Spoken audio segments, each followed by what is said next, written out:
Hey everybody, Audiophile Barista here and welcome to vlog 132. In these vlogs I talk about audio, coffee and other things that keep me busy, and one of the things that keeps me busy today, and that's why I'm making this vlog, is because for those of you who are following my channel closely, you've noticed that there is not a lot of videos coming out, and that is because my health is failing me for a few months now. And it's up and down, and all the energy that I have I reserve now for the days that I have to work, because as you may know I am self-employed, so I need food on the table. So all my energy is going to my work and getting better, and there's not a lot of time left for making videos. But as soon as I get better, I have plenty of ideas to fill a complete year. So just stay with me. Anyways, some good news. Over here I have reached 4,500 subscribers. So thank you for those people who came new to the channel. Glad to have you. And now for a little update. So as you can see, the system is still here. And just let me tell you some things that happened the last few weeks or months. So over here is my Okinoki record cleaning machine. I had a friend over a few weeks ago who was starting anew his vinyl collection, and so I told him to come here and we'll clean up his collection. Now he only has 10 records, so that was an easy thing to do. But the week before we did that, we listened at his place to some of those records not cleaned on a bit of an older turntable, and then we cleaned them, played them over here on the wonderful clear audio,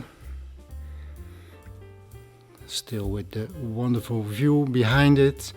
And well, he was very enthusiastic, and he even got himself a new cartridge for his system. I still have to listen to his new cartridge, but that was a fun evening and very satisfying. You know, it is really satisfying to have a record which makes a lot of noise. You clean it and then 80% of the noise is gone. It's just wonderful. We did another little experiment. Over here you can see the Melody Gardot Live in Europe CD, and over here, so basically this is my CD player, which is the Audiolab 6000 CDT, and this Denafrips DA converter. This is my CD player, and recently I bought a Lumen A1 streamer. So we put on the high resolution streaming version of Melody Gardot on the Lumen, and then we played the CD that I just showed you on the Audiolab 6000 CDT. And although this is one of the better ways that I have from all the CD players that I have in my house, this is the best way to play CDs. But it only took one listen to understand that the high resolution MQA Melody Gardot file on the Lumen sounded much better than the original CD on this setup. So I am still very happy with my Lumen A1. Now, I did not listen to music today yet, so let's turn on this one. For those of you who don't know, this is the Ear 864 preamplifier designed by Tim de Paravicini. Wonderful tube amplifier, preamplifier. And then we have this 300B Audion Silver Night, which turns on over here. Also a wonderful piece of gear. I recently bought a new cable that runs from there to there. Maybe you remember I had one that was too short, so it ran over the Denafrips and it didn't look very good. Now this is just a DIY, not by me, but it's just a DIY version, not too expensive, but it works just fine, and it is the perfect length going from there to there. Well, from there to there, of course. One other thing that changed in the system is what you can see over here. Now let me see. I have these things, two of them. One is now under the turntable and one is now under the PS Audio regenerator. I love those planks. What's the correct name for it? Anyways, some time ago for $5 I picked up on what we call Craigslist over here, Marktplaats, and I picked up, I think it was a coffee table, just the top blade, and it was 65 by 65 centimeters, something like that. This is much smaller, but I picked up a saw, cut it to length, and then I had two pieces left. I need to give this a little bit of a stain to make it match better, but this is what I wanted for a long time, but also as cheap as possible. And I had two pieces left, so I thought, well, what can I do with that? And then I came up with the next solution. So over here you can see this juice bar is put on top of one of those two pieces, and I raised it, and this gives me a platform, let's say platform for all the power cables, and then below it gives me a spot for all the analog signal cables. And for those of you who know me, I am obsessed with making sure that power cables and signal cables, analog cables, are as much separated as possible. So that is one spot for this power bar. But then I have another one over here, also from PS Audio. This is the Quintet, which is a filter, and as you can see, that is also standing on the second piece that I got left after creating the one up front, and this is also raised. So still have to do some cleaning up of the cables, but having the power cables on a different level as all the analog cables is, if you ask me, an important part of setting up a good system. Over here you see this little box, because over here I have my Oppo Blu-ray player, Netflix streamer. This used to be over there, but I wanted to create some room on the power regenerator. I did not have enough outputs for all the equipment that I have there, so I put it over here, having the power in the PS Audio filter over there, and this little box which changes HDMI into Ethernet 2 times. So this was also, over here you have the power adapter, this was also in there. So by putting the Oppo over here, I removed 2 pieces of equipment and made some room for some opening sockets on the power regenerator. And what this thing does is changing HDMI to Ethernet, so it can go all the way over here to the projector.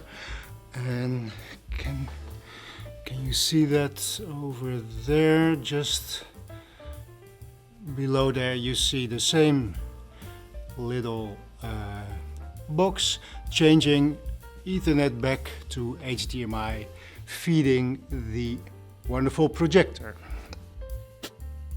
So those are the things that are happening over here.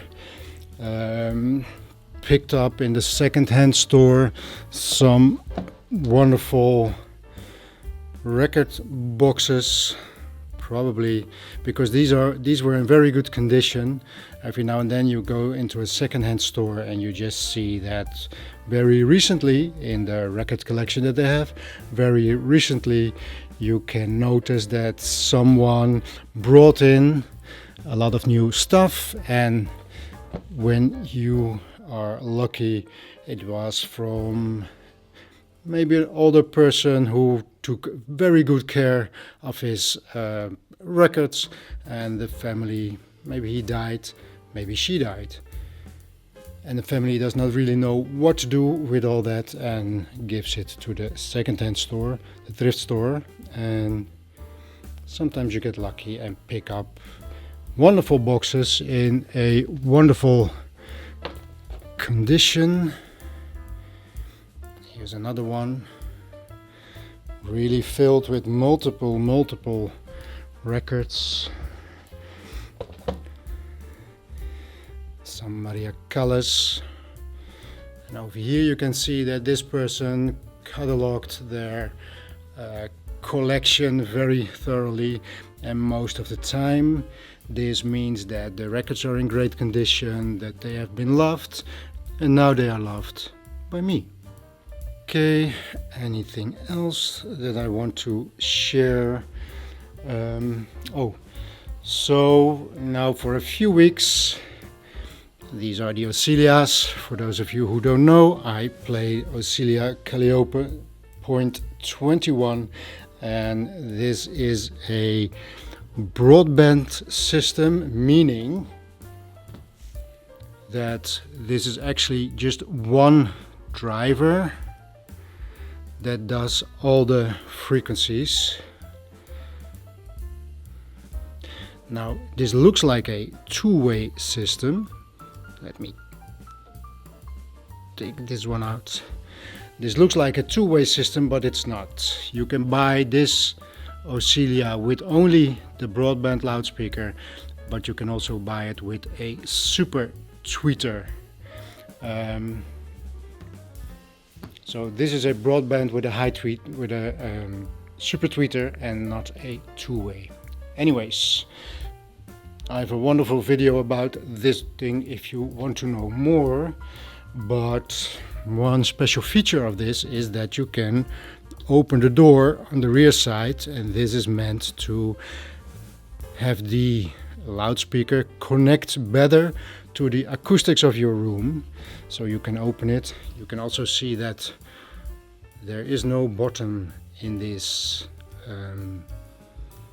loudspeaker. It is not a closed system, and at this moment I am playing with the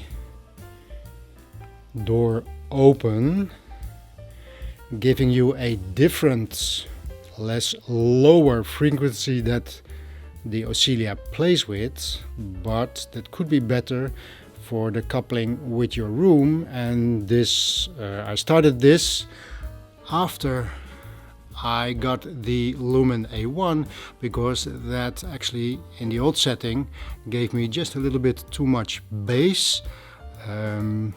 So I tried it with this one open, and that played a lot better. Now this cable, the OIAIDE cable, is very heavy, so if I run it over the lid, it closes the lid down every time. So now it is resting on this little table to relieve the stress on the door, and over here you can see that it is resting on this little table, so this is not touching the door, and